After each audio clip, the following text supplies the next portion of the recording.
Книгата Неемија може да се подели на два дела. Првиот дел се однесува на обновата на ѕидот и трае од 1 глава 1 стих до 7 глава 3 стих, и вториот дел се однесува на обидот за обнова, за духовна обнова на заедницата и трае од 7 глава 4 стих до 13 глава 31 или 32 стих, кој беше последниот, не се сеќавам. И сега доаѓаме до еден текст кој што на некој начин е мост помеѓу тие два делови. Ѕидот е речиси завршен, и доаѓаме до тој момент кога веќе Неемија се обидува да ја обнови духовно, да ја обнови заедницата, односно народот. И ова е многу важен принцип во Светото писмо, кој што отприлика гласи вака, дека Бог не е заинтересиран само да ги решава нашите проблеми, туку и тоа што ги предизвикало проблемите. Во тоа време во Иерусалим проблемот, барем вака со голо ако ќе погледнете, беше срушениот ѕид. И Неемија дојде, поттикнат од Бог, со помош од Бог, со помош исто така и од народот, го обновија ѕидот. Ама главниот проблем помеѓу јудејците во Иерусалим во тоа време не беше ѕидот, туку гревот. Бидејќи гревот придонесе тие ѕидови да бидат срушени. И во првиот дел од оваа книга гледаме како на некој начин се лечат последиците и симптомите, а во вториот дел од оваа книга гледаме како Неемија со Божја помош се обидува да ги лечи причините. И се дека ние ги крпиме само последиците во животот, а не му дозволи на Бог да ги скрпи причините кои што водат кон тие проблеми, ние постојано ќе си ги имаме тие проблеми. И ова се однесува во многу аспекти од животот. Бог не е заинтересиран само да лечи симптоми. Бог е заинтересиран да се фати за причината. Она што е во суштината. И тоа го гледаме во оваа книга. И сега станува збор за овој период од историјата на јудејците, е доста важен, бидејќи конечно се чини дека работите тргнуваат во некоја добра насока. Конечно се чини дека, 141 година немало обнова на ѕидот, сега се обнови ձидот и најверојатно веќе ќе почнат нештата да додат во правилна насока. И во овој текст денеска ќе го прочитаме, значи Неемија глава 6, стихови 17 до 72. Арно, ама нема да го читаме цел текст. Тука во 7 глава има еден долг список на имиња. И предпоставам дека за некој од вас не е баш тие списоци на имиња не се баш најинтересни во Библијата. Нема да го читаме целиот список, ама сепак верувам дека ќе можеме да научиме нешто од овој список. Значи, Неемија глава 6, стихови 17 па 7 до крај. И таму вели вака: освен тоа, во тие дни повидните јудејци пишуваа писма и ги испраќаа до Товија, а Товиевите писма одеа до нив, зашто мнозина во Јудеја со заклетва склучија сојуз со него, зашто тој му беше зет на Шеханија, син Ахаров, а синот негов, Јонатан, беше женет за керката на Мешулам, синот на Варахија. Тие говореа пред мене дури за неговата добрина, а моите зборови му се пренесуваа нему. Товија испраќаше писма за да ме заплаши. И сега 7 глава, кога ձидот беше изграден и ги поставија вратите, а и вратите беа поставени на службата своја и пејачите и левитите, вратарите, беа поставени на службата своја и пејачите и левитите. Тогаш управувањето на Ерусалим му го доверив на мојот брат Ананија. Ако мислите дека во Македонија има непотизам при вработување, ви го Неемија. Од толку многу луѓе на Ананија му даде работа, ама не е непотизам, се шалам. Ќе ви кажам после што е работа. Верувам и претпоставувате. Зошто му даде на Ананија да работи? Вика, бидејќи тој беше од многу други поверен и побогобојазлив. Не беше затоа што ми е брат му дадов работа. Туку во тоа време беа потребни водачи кои што беа верни и богобојазливи. И ќе продолжиме со читање на текстот, ама во Библијата кога станува збор за водачите, најмногу се истакнува нивниот карактер и нивната вера. Не нивните таленти, нивните дарови, важни се, не дека не се важни. Ама не дали он представителен, дали е добар оратор, дали е надарен човек, може да се тие важни, Бог може да ги ползува тие работи. Ама оно што е најважно во Библијата, кога станува збор за водачи, луѓе кои што се поставени на одговорни места, е карактер и вера. Кога ние денеска би бирале политичари во Македонија според тој стандард, или кога не во Македонија, општо во светот кога би се поставувале политичари по тој стандард, каков карактер има и каков е неговиот однос со Бог. Не знам дали имаме такви за бирање, ама мислам дека би бил многу поинаков светот. Не би бил ваков хаотичен. Како и да е. И им реков, 3 стих, нека не ги отварат ерусалимските порти додека не изгрее сонцето и навечер, додека вратарите се наоѓаат тука, нека ги затвораат и заклучуваат портите. И определив стражари од жителите ерусалимски, секој на своја стража и секој спроти куќата негова. Но градот беше широк и голем, а народ во него имаше малку и куќите не беа изградени. А мојот Бог ме вдахнови да ги соберам првенците и началниците и народот, за да бидат внесени во родословниците. Па го најдов родословниот список на оние што беа дошле први, во него беше напишано: ова се жителите на земјата кои се вратија од пленство, каде што беа преселени од вавилонскиот цар Навуходоносор, и се вратија во Ерусалим и Јудеја, секој во својот град. Оние што тргнаа со Зоровавел, Јешуа, Неемија, Азарија, Раамија, Нахамани, Мардохеј, Билшан, Мисперет, Бигвај, Нехум и Баана. Еве го бројот на народот Израелов. И тука сега пишува потомци на тој, околу 50 стихови потомци на тој, потомци. И нема да ги читаме, прво имињата ќе ве збунат и ќе се речете дај нека заврши богослужбата што побрзо да се одиме дома. Идејата е дека има список на луѓе кои што порано се вратиле во Ерусалим. Ама до тој список ќе стигнеме малку подоцна. На крајот од 6 глава, да се вратиме на тие стихови, Неемија вели дека некои од јудеиците, пишува повидните, тоа значи они што биле побогати, повлијателни луѓе во тоа време, вика беа во контакт, се допишува, има кореспонденција со човек по име Товија. И сега, вие што сте читале книгата Неемија или сте ги слушале овие проповеди, знаете дека името на Товија неколку пати до сега се појави. Товија беше човек со нееврејско потекло, ама уште од самиот почеток, кога Неемија дојде во Ерусалим и рече ќе го изградиме зидот, на Товија му стана малку непријатно. Не сакаше Ерусалим да се обнови. Не сакаше да му биде добро на јудејскиот народ. И уште од самиот почеток вршеше отпор. Со презир, со подсмевање. Он беше тој кој што викаше, а остај ги некако градат зидот, лисица ќе помине и ќе падне зидот, ќе се сруши. Со други зборови, не ја бива оваа работа. Џабе се трудат луѓе, во кога тогаш пак ќе биде хаос. И тој човек, Неемија вели, оној кој што него сакаше доброто на јудејскиот народ, беше јудејски зет. Беше јудејски зет. Не само тоа, туку и неговиот син исто така јудејски зет. И каде е проблемот тука? Тука има два сериозни проблеми.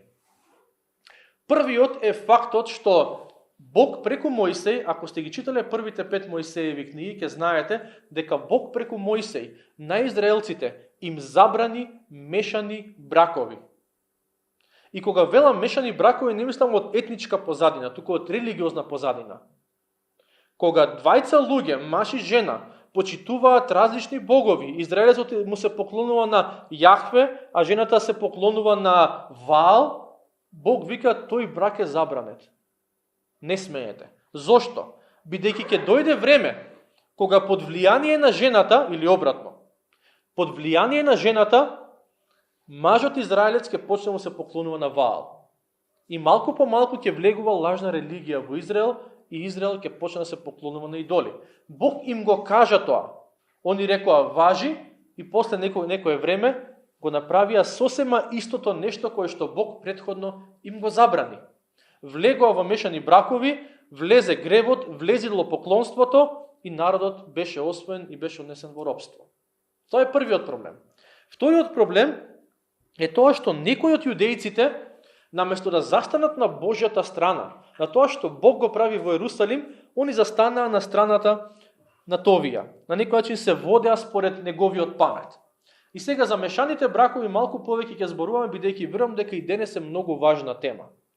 Мешаните бракови денеска се многу важна тема, особено за оние кои што се уште не се во брак.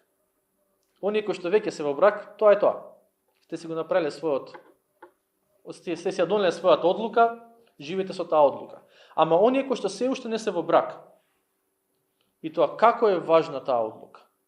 И за нив ќе збориме во 10 и 13 глава кога ќе стигнеме, бидејќи тогаш малку подетално се обработува оваа тема. Ама за сега сакам да кажам збор два за фактот дека некои луѓе во Јудеја, оние што припаѓа на Божиот народ, наместо да го препознаат Божиото движење, тоа што Бог го прави во Ерусалим, они застанаа на страната на нивниот член од семејството, или на некој начин се водеа според паметот на членот семејството, или според паметот на некој пријател.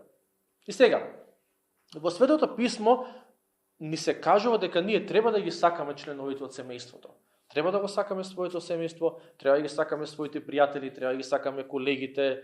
Светото писмо вели дека треба да ги сакаме и непријателите.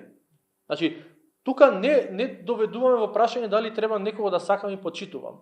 Ама, не е мудро и не е паметно кога ќе бираме помеѓу тоа што Бог го вели и тоа што некој човек го вели, да застанеме на страната на тоа што човекот го вели. Или кога треба да бираме помеѓу Божјата волја и човековата волја, ние да застанеме на волјата на тоа што луѓето го бараат, го очекуваат од нас и така натаму. Во оваа ситуација го имаме тоа.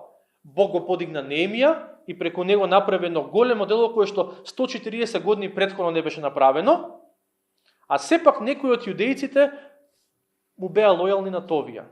Некои од јудејците му беа лојални на човекот кој што наставно не го посакуваше доброто на Божиот народ. И кога имаме некои во нашите животи кој што повторно може да е член на семејството, може да е пријател, ама нема нешто добро да каже за Божиот народ, нема нешто добро да каже за верата во Бог, треба да бидеме внимателни колку и до каде ги слушаме тие луѓе. Ама има и други ситуации, кога некој можеби многу зборува и добро и за Бог, и за црквата, и за Светото писмо, ама ако ни дава совет кој што е спротивен на тоа што Бог го бара од нас, и тука не треба да слушаме. Затоа и кога има проповед во недела, ние велиме без разлика кој проповеда. Отворете Библија и следете што се зборува. Бидејќи секој кој што ќе застане овдека, можеби ќе му текне да каже нешто што не е согласно Божиот збор. И ваша одговорност е да проверувате дали тоа што се чита е навистина така, дали тоа што се зборува е навистина во согласност со Светото писмо. Овие луѓе во Јудеја имаа прилика да видат како Бог действува и да речат: не, ние сепак и се држиме за зетот. Зетот наш, него ќе си го слушаме, на негова страна ќе бидеме, и мислам дека доста пропуштија. Доста пропуштија, ама секој еден од нас ќе се најде во некоја ситуација во животот, некој од вас можеби моментално се наоѓате, кога треба да бираш помеѓу мислењето на Бог и мислењето на луѓето. Помеѓу тоа што Бог го очекува и бара од тебе, и помеѓу тоа што луѓето го очекуваат и бараат од тебе. И Господ Исус во Евангелие според Лука, глава 14, стих 26, има еден стих кој што мислам дека некој од малце ни е тешко да го свариме, и гласи вака: ако некој дојде кај мене и не го намрази татка си и мајка си, жена си и децата своји, браќата и сестрите, па дури и душата своја, тој не може да биде мој ученик. Ако сакаш да дојдеш кај Христос и да бидеш негов ученик, негов следбеник, на прв поглед звучи како Христос да вели: ти треба сите да ги мразиш. Чекај се, како ќе го вклопиме тоа со во друг дел кај што Христос вели: љубете ги своите непријатели. Сакајте го Господ и сакајте го ближниот како самиот себе си. Идејата на овој стих во Евангелие според Лука не е дека ние буквално треба да ги мразиме луѓето околу нас. Туку поентата е дека Бог треба да ни биде приоритет, ако сакаме да бидеме негови следбеници. Дека љубовта кон него, лојалноста кон него треба да биде на прво место, и иако некој пат тоа ќе изгледа како омраза кон ближниот, мојата лојалност првично, мојата верност првично е кон Господ. Не кон членовите од семејството, не кон најблиските, колку и да ми се блиски да ги сакам. Мојата лојалност првично е кон Господ. И затоа ние не можеме да бидеме Христови ученици ако имаме поголема љубов за другите, па дури за самите себе си, во споредба со љубовта кон Господ. Не можеме да бидеме Христови ученици и вистински христијани ако ни е поважно да им угодиме на луѓето отколку да му угодиме на Господ. Не можеме да бидеме вистински христијани ако, и ова е многу важно, ако семејните врски се поважни од врската со Бог. Овие луѓе дозволија семејната врска да им биде поважна од врската со Бог. И пропуштија можност да имаат удел во благословот кој што Бог го даде во Ерусалим. И потоа, 7 глава сега доаѓаме, читавме 7 глава, барем тој првиот дел, не списокот, ама на почетокот од 7 глава, Неемија вели дека беа поставени, значи се до овој момент беше изграден ѕидот, се до овој момент, и после беа поставени портите, и вика беа поставени вратари, пејачи и левити. Не само тоа, туку беа поставени и стражари, а и на вратарите им беше даден на некој начин заповед им беше дадена кога да ги отвораат вратите, кога да ги затвораат вратите и да ги заклучуваат. И сега станува збор за овие потези кои што ги прави Неемија, поставување вратари, поставување левити, поставување пејачи. Он сака да се осигура дека тој благослов кој што Бог му го даде на јудејскиот народ, а тој благослов се нарекува ѕид, нов ཛид, обновен зид, Неемија сакаше да се осигура дека тој благослов ќе биде заштитен. Дека нема да биде работава, Бог не благослови со ова, ни даде нов почеток и сега сам нека си тера работата така како што е. Не, туку Неемија знаеше дека ако не го заштити благословот, може да го изгуби.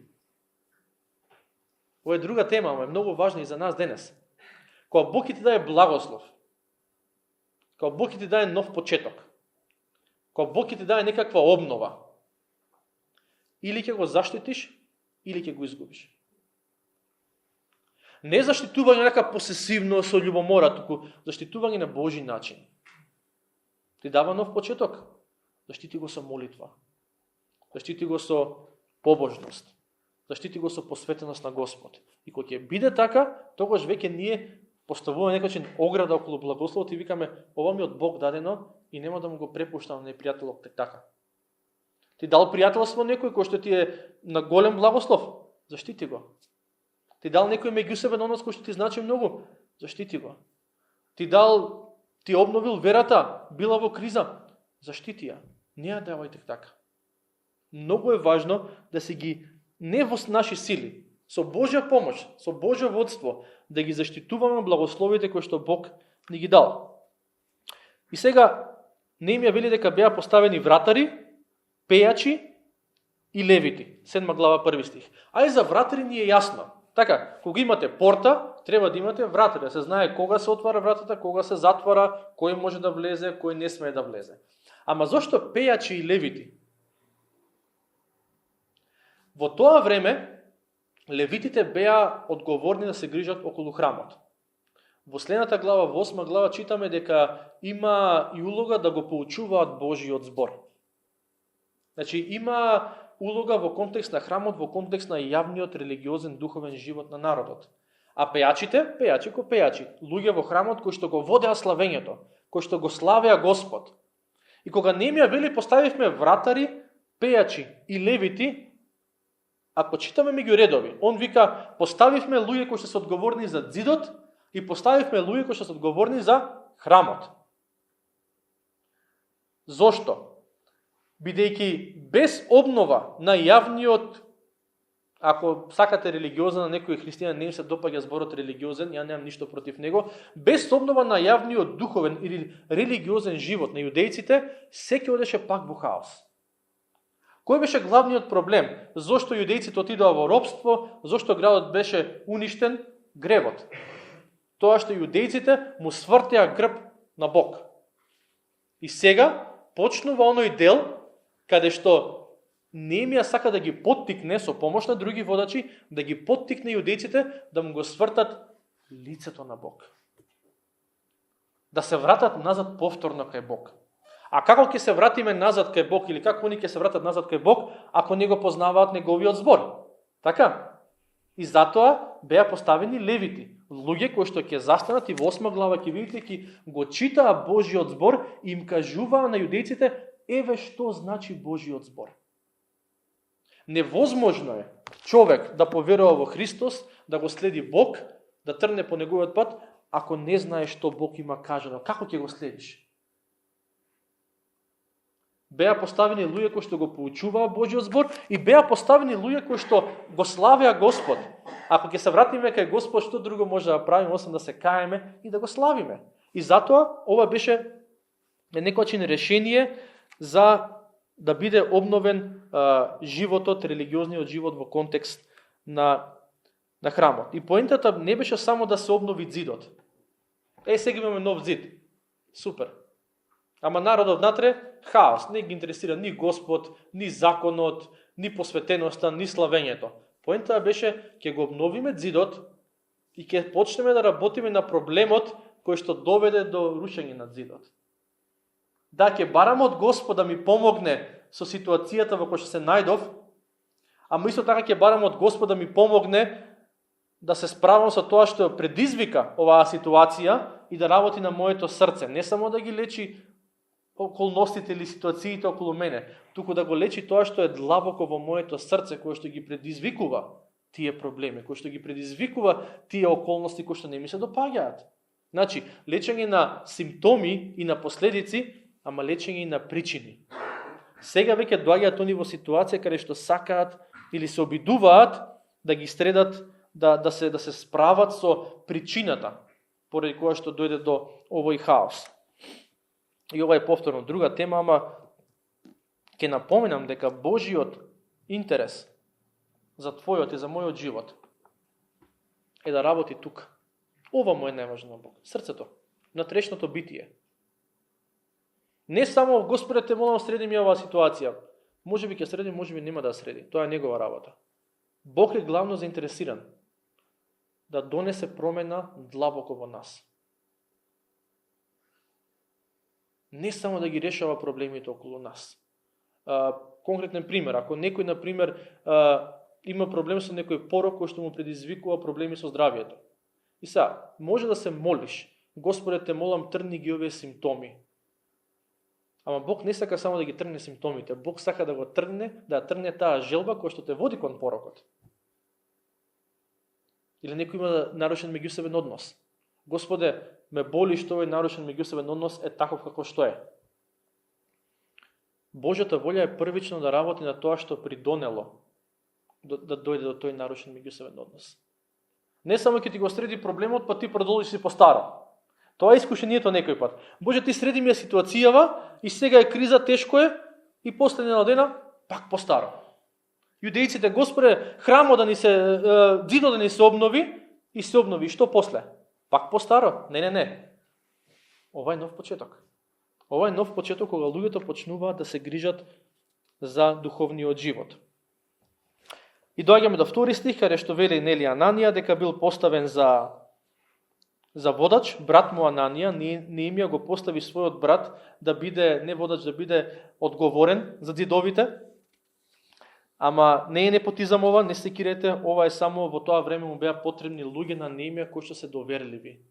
И се до овој момент читавме за многу водачи и сите они беа компрометирани на некој начин.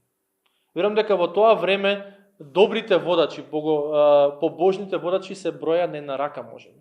И еден од нив беше Ананија и затоа Неемија вели на некој начин ми треба доверлив човек за ова работа. Ми треба човек кој што нема да флертува и нема да прави компромис со непријателот. Ми треба човек кој што знам дека така како ќе му кажам, така ќе направи и тоа ќе биде за доброто на народот.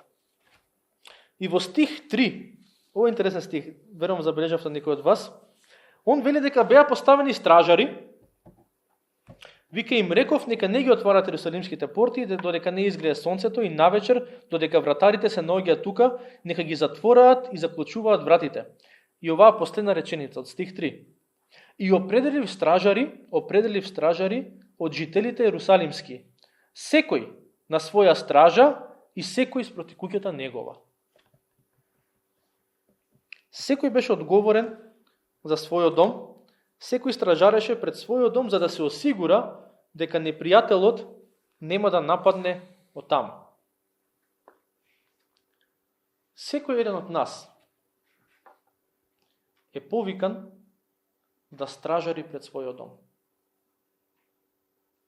Секој еден од нас е повикан да биде буден, духовно трезвен и да стражариме да не би непријателот нападнал од некоја страна и да може да го спречиме тој напад. А он ќе нападне секако. Ама верувам дека тука има еден многу важен принцип за нас денес, а тоа е дека секој еден од нас е одговорен да стражари пред својот дом. Не да стражариш сега ти да земеш пушка и да чекаш на прозор да видиш некој да не сака да ти влезе дома. Не, духовно. Познавајќи го Божиот збор, во постојаност во молитва, во растење во мудроста, да видиме што се случува во нашите домови. Какви влијанија има во нашите домови? Какви вредности се негуваат во нашите домови? Каква духовна атмосфера владее во нашите домови? Од каде се обидува непријателот да нападне и да го уништи единството? Од каде се обидува непријателот да нападне и да донесе немир, да донесе раздор? Тоа е твоја одговорност. Ако ја познаваш вистината, ако веруваш во Христос, ти имаш одговорност да стражариш пред твојот дом. Во молитва, Господе, помогни ми да препознам. Помогни ми како да им служам на луѓето со кои што заедно живеам. Помогни ми да сватам со што се мача, со што имат искушенија, да можам да се застапувам за нив, да можам да ги советувам. Едноставно да бидам свесен што се случува. За жал во многу домови денес нема духовни стражари. Има луѓе кои што спијат, кои што духовно спијат и тоа спијат во длабок сон.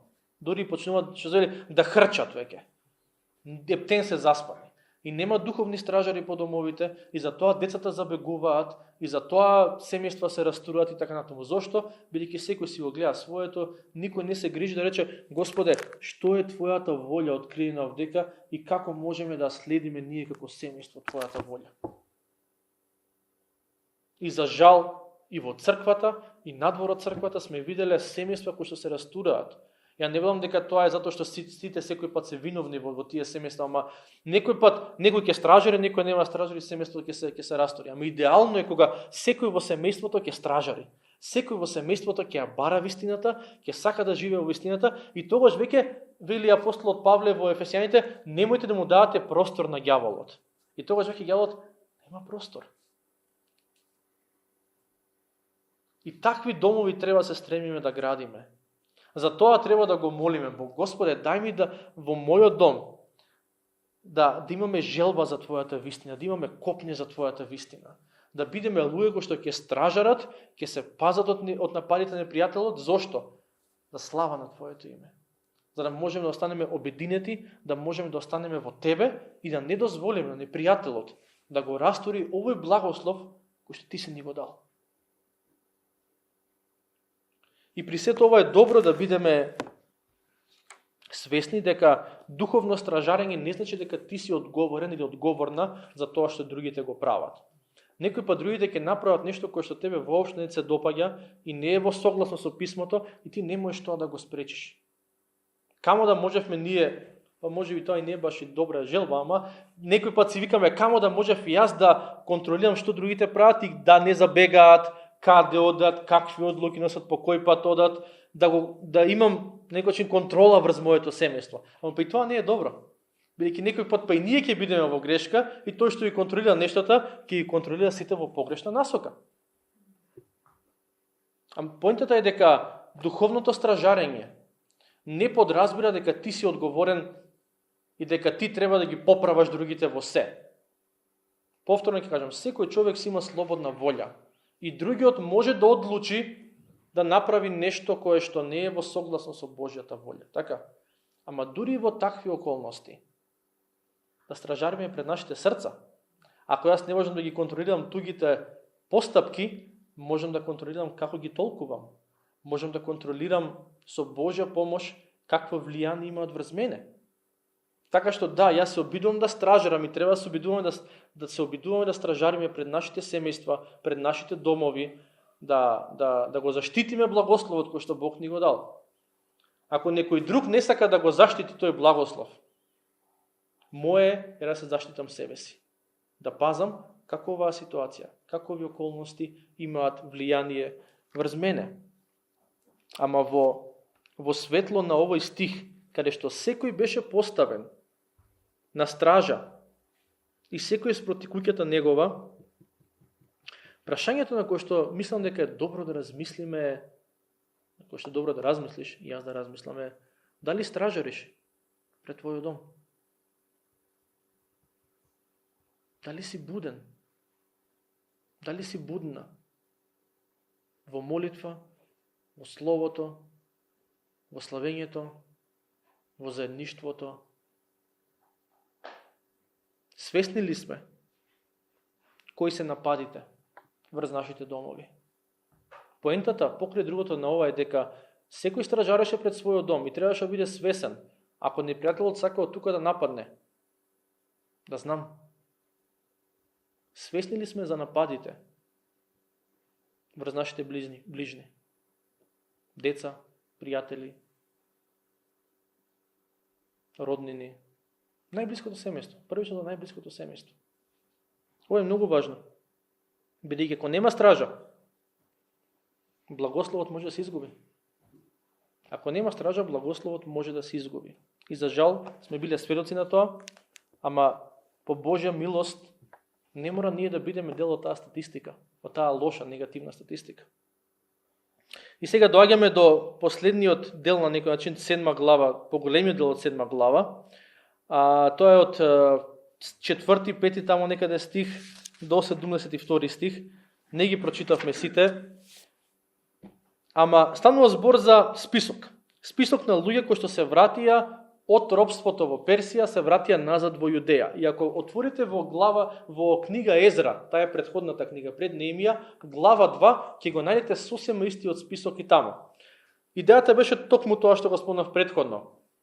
Вавилон го освои Иерусалим, однесе многу луѓе во робство, после тоа Персија го освои Вавилон, и кога Персија го освои Вавилон, царот рече: одете си дома, кој сака нека се оди дома, изградете му храм на вашиот Господ.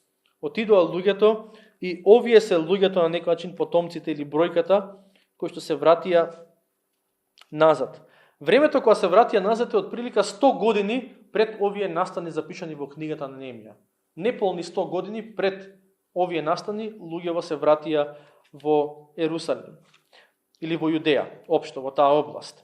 И овие што се вратија во Јудеја, овој список на луѓе кои што отприлика се околу 50.000 луѓе. На крај ги има бројките. Овие луѓе жртвуваа многу. Зошто? Затоа што во тоа време они беа далеку од Јудеја и живеа во просперитетни околности, во просперитетна околина и област. И сега се евре таму, да, не се баш дома, ама се на страна, има добра работа, некој од нив има започнато можеби бизниси и им оди добро. Не живеат во рушевини. И од денес старот вели, ако сакате, имате слобода да се вратите назад во Јудеја. И овие луѓе, дел од нив, си рекоа, ќе се вратиме назад во Јудеја. Ќе се вратиме назад во таа област каде што има рушевини, во таа област каде што речиси се е хаотично. Зошто? Бидејќи сакаме да го обновиме тој дел. Бидејќи сакаме да обновиме на некој начин. Не име роден крај, доста од нив се родиле во робство, на друго место, ама родниот крај на нивите татковци, на нивите мајки. Некој нивната татковина. Сакаме да се вратиме назад во Јудеја. Не е најсоодветна илустрација, ама ќе се обидам да ви доловам во денешен контекст што тоа значи. За жал, моментално во Украина се уште трае војната помеѓу Украина и помеѓу Русија. И од тоа што можеме да го видиме на интернет, да го прочитаме, земјата Украина се повеќе тоне во хаос и се повеќе рушевини, се повеќе луѓе умираат и така натаму. Дај Боже таа војна што побрзо да заврши.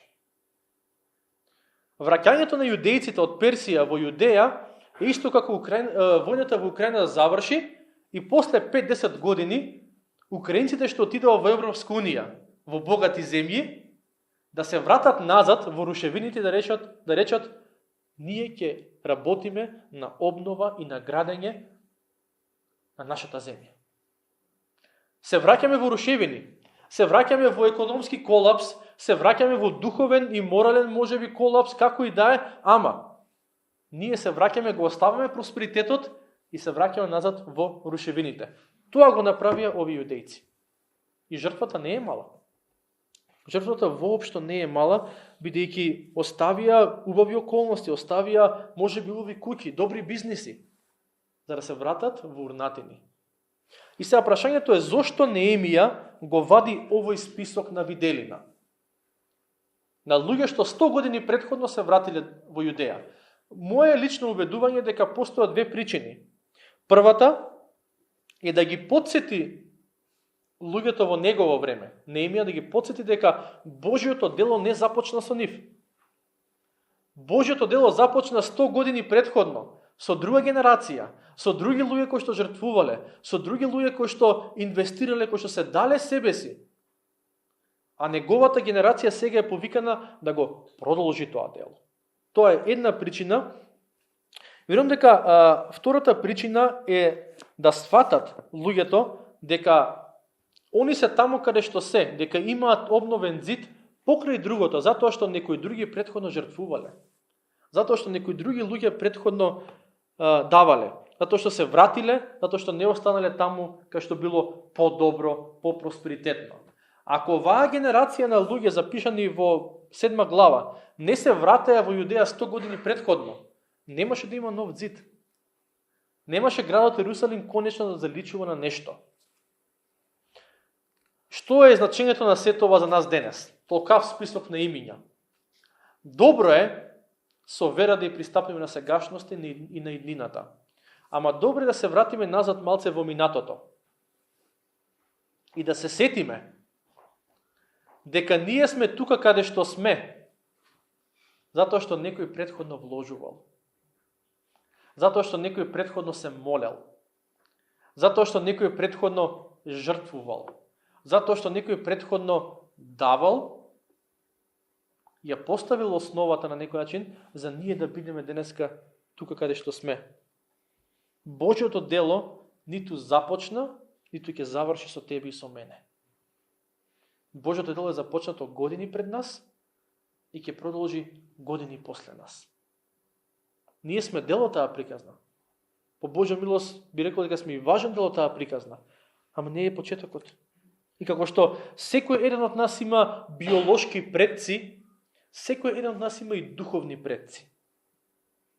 Луѓето кои што помогнале ти да си денеска таму каде што си. Луѓето кои што те советувале, кои што те поучувале, кои што те трпеле, тоа што си бил или си била тешка за трпење, кои што не дигнале раце, тогаш кога било лесно да се дигне раце, Бог ги исползувал за денеска да не гради на основата која што тие имат поставено. И ниту овие луѓе кои што Неемија ги спомнува во 7 глава, ниту нашите така наречени духовни предци не биле совршени луѓе. Во многу аспекти можеме да ни најдеме многу мани. Ама сепак е добро да се сетиме дека Бог инвестирал во мене, во минатото. Може би преку разговори кои што не сум бил свестен дека биле такви. Преку молитви кои што не сум ни ги слушнал, не сум ни ги знаел, ама некој се молел за мене. Некој ме советувал, некој ме поддржувал тогаш кога треба да ме поддржи. Некој не ме поддржувал тогаш кога не требало да ме поддржи. Овие луѓе беа на некој начин, нивното враќање во Јудеја беше основата за благословот кој што Бог го даде во времето на Неемија. Тоа што некој вложувал во нас и се молил, ни поучувал, ни советувал, тоа е основата за тоа ние да бидеме денес тука каде што сме. Можеби не сме таму каде што сакаме да бидеме, ама немаше да бидеме таму каде што сме, ако не биле луѓе кои што вложувале во нас, кои што се молеле. Ние сме денес дел од оваа црква. Јас се надевам дека оваа црква на сите вас има вредност за вас, дека ви е важна. Ама оваа црква не почна со тебе и со мене. Оваа црква луѓе претходно вложувале. и проповедале, и се молеле, и организирале настани и така натаму, зашто за да можеме ние денеска да го имаме ова. И ова го велам од една страна да бидеме благодарни за тоа што Бог низ годините вложувал во нас, некој пат и вложувал во нас уште можеби пред да дојдеме и до Христос, со тоа што припремал терен за да бидеме таму каде што сме денеска, ама исто така да бидеме свесни дека не само што имаме духовни предци, туку еден ден по Божја милост и ние ќе бидеме духовни предци некому. Значи не е само Господе фала ти за тоа што тие за луѓето што вложувале во мене. Да, фала ти за нив. Ама дај ми да бидам добар духовен предок за идните генерации. Да можам да вложам во некој, да можам да жртвувам за некој, да можам да се молам за некој и тоа не за моја слава, за твоја слава да биде основа за тој некој. Било да е моје дете, било да е некој што е пријател или кој да е, за тој некој еден ден да може да ги искуси благословите од мојот мал, можеби беззначаен во моите очи, ама во твоите очи значаен труд и жртва. Така што тоа е во однос на глава 7 и доаѓаме до крајот на глава 7, во која што гледаме дека ѕидовите околу градот Ерусалим не само што беа завршени, туку беа и заштитени. И поуката, верувам дека покрај другото е дека тоа што Бог ни го дава како благослов, наша одговорност е со Негова помош, со Негово водство да го заштитиме. Тоа што него заштитуваме, благословот што него заштитуваме, е благословот кој што најверојатно ќе го изгубиме. И верувам дека никој од нас не го сака тоа. Ама Неемија беше свесен дека тоа што во негово време се заврши, не беше започнато во негово време. Започнато беше околу 100 години претходно. И затоа ги спомнува овие луѓе. За да бидат неговите современици благодарни за луѓето кои што претходно жртвувале и да знаат дека Божјото дело не почна со нив, ама може да продолжи со нив. Божјото дело не почна со тебе и со мене. Почна многу одамна. Ама ако сме доволно мудри и отворени за неговото действување, Божјото дело може да продолжи денес, таму каде што сме, во нашите семејства, на нашите работни места, со нашите пријатели. Божјото дело може да продолжи за благослов и на самите нас, и на другите, преку мене и преку тебе.